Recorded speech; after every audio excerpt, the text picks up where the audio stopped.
Okay, we have this China cabinet curio that we're going to use to display our uranium glass in. So I need to install some UV lights in this thing.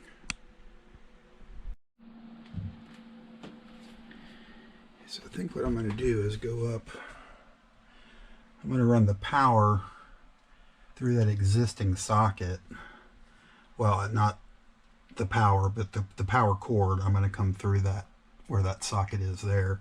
And then I think I'm going to mount right up on top in the ceiling, maybe behind this piece here.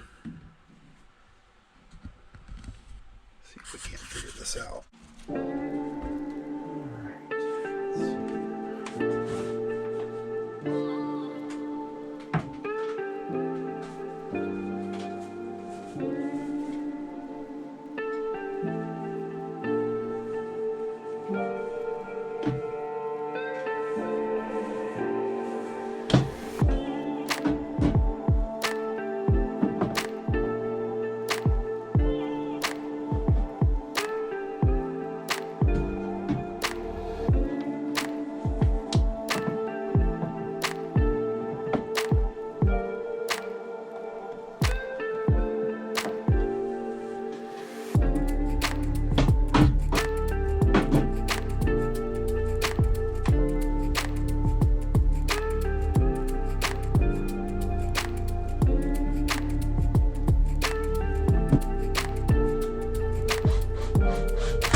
so I just ran the cord through the